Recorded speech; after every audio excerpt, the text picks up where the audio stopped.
Halo pemirsa, program Newscreen kembali menemani Anda, menyampaikan berbagai informasi ekonomi dan bisnis dalam negeri. Selain dua informasi utama tadi, sejumlah informasi ekonomi dan bisnis lainnya akan kami hadirkan. Tak lupa kami terus mengingatkan untuk tetap menerapkan protokol kesehatan selama masa pandemi ini agar kita terbebas dari COVID-19. Bersama saya Kezia Tuju, inilah Newscreen selengkapnya. Kita awali dengan informasi pertama. Badan Pusat Statistik mencatat sepanjang Agustus 2022 terjadi deflasi sebesar 0,21%. Meski Agustus mengalami deflasi, inflasi tahunan tercatat masih tinggi di angka 4,69%.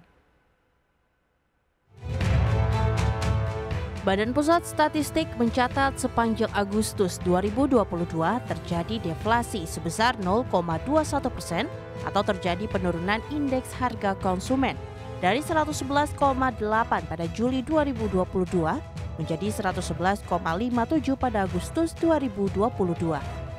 Berdasarkan data BPS, deflasi ini menjadi yang terdalam sejak September 2019 sebesar 0,27%. Kepala Badan Pusat Statistik Margo Yono menyatakan komoditas utama penyumbang deflasi pada Agustus 2022 berasal dari bawang merah, cabai rawit, minyak goreng, dan daging ayam ras. Sementara itu, dari 90 kota IHK, BPS mencatat deflasi tertinggi terjadi di Tanjung Pandan sebesar 1,65%, sementara deflasi terendah terjadi di Depok dan Kediri masing-masing sebesar 0,01%. Sementara inflasi tertinggi terjadi di Ambon sebesar 0,82% dan inflasi terendah terjadi di Bekasi sebesar 0,12%. Bahwa di bulan Agustus terjadi deflasi sebesar 0,21% secara man-to-man. Ini disebabkan karena deflasi pada komponen harga bergejolak. Ya. Sementara itu untuk komponen inti dan komponen harga yang diatur oleh pemerintah masih mengalami inflasi. Ya. Pada komponen harga bergejolak, ya, ini memberikan andil kepada deflasi di bulan Agustus sebesar 0,51%. Dan kalau dilihat penyebab utamanya itu berasal dari komoditas bawang merah, cabai merah, dan cabai rawit. Meski Agustus mengalami deflasi, BPS mencatat inflasi tahun ke tahun sebesar 4,69%. Meski masih cukup tinggi, angka ini lebih rendah dari Juli yang mencapai 4,94%. Dari Jakarta, Raharjo Patmo, IDX Channel.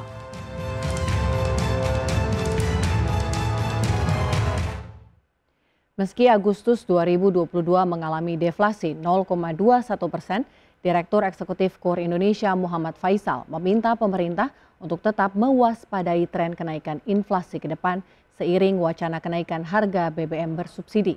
Pasalnya harga BBM memiliki dampak lanjutan melambungnya harga komponen komoditas lainnya di masyarakat.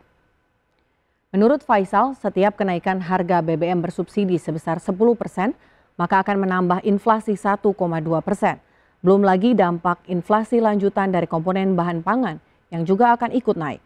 KUR Indonesia memperkirakan jika harga BBM bersubsidi naik menjadi Rp10.000 atau 30%, maka dorongan inflasi akan mencapai 7 hingga 9%. Untuk itu Faisal meminta pemerintah mewaspadai efek lanjutan dari kebijakan kenaikan harga BBM bersubsidi. Kurang lebih juga sama yang terjadi pada tahun 2013 ya.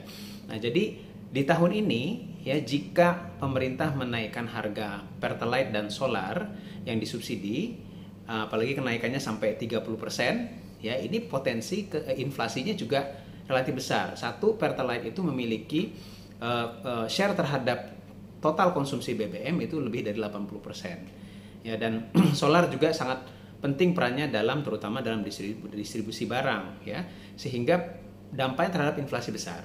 Nah, dari perhitungan KOR, setiap kenaikan 10% harga BBM bersubsidi